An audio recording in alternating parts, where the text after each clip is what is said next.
This is a bit of a pretentious work of art. Even the title is pretentious. But I like pretentious. Does that make me pretentious?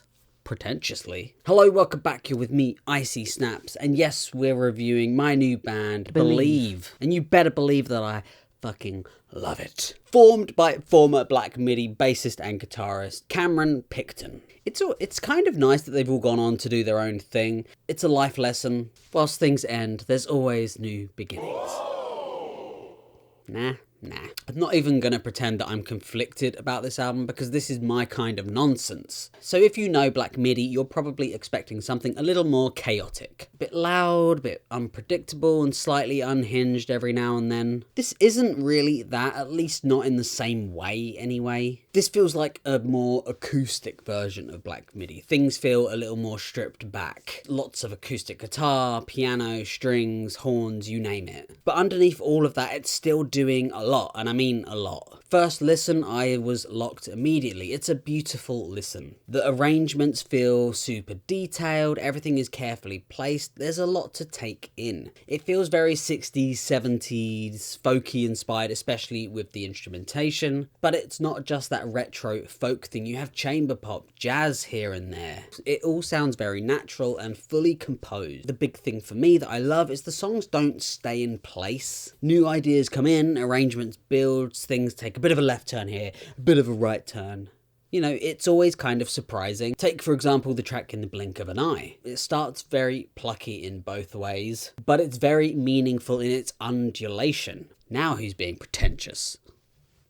But it's this very folky, upbeat feel in the beginning. But by the end, you're listening to something a bit more modern and contemporary. The drums have this offbeat feel, the vocals come in at very unexpected times, making for something quite intense and overall interesting. Often throughout the album, tracks evolve into something else whilst you're listening, which is something I'm enjoying even when it's done a little bit too much. But it's that too much that I'm weirdly enjoying here. Tracks like Love Story are a really good example. It starts off quite simple and quite intimate, but it slowly builds, adds layers, and shifts quite emotionally. By the end, you're in a completely different place than when you started. There are moments where the mix feels very full on and very, very bright. But this only ever happens in moments, never throughout the whole track, which leads me to believe that it's quite intentional. For example, on the track Heart of Darkness or Opposite Teacher. I think the album is kind of locked into its own vision, and whether you enjoy it or not is completely up to you. You either love it or you think, what the fuck is this? I don't think it's particularly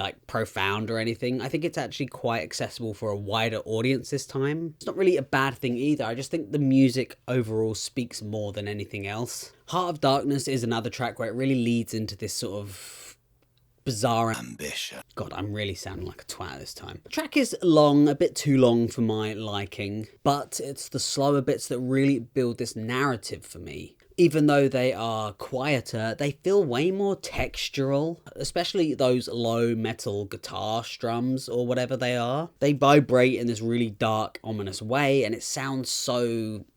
it's just really effective. Then you have the track Actress, which has a bit of a theatrical feel to it. It feels quite staged and deliberate. It's almost like constructing a bit of an atmosphere around you. Some of the musical highlights appear in the latter half of the album for me. Pearls, for example, has this really melodramatic noir cafe feel to it. These beautiful airy horns, I mean, that's a rubbish way to describe it, but I think it kind of describes it perfectly. And they work especially in that fade out. I usually hate fade outs, but here I really love it. And then the whole track leaves you with the clipping of the mic, which is such a bizarre choice, but weirdly kind of adds to this narrative, and I quite like it. There are moments that lean a bit too far into their own ideas, so to speak. You're appreciating the techniques and music over the feel. Like I said earlier, this album does feel a bit more digestible, but I do see that as being a slight barrier if you're coming into this music quite new and, you know, exploring. It's not the most immediately accessible album, I think. It asks a bit of you, it asks to sort of sit with it a bit and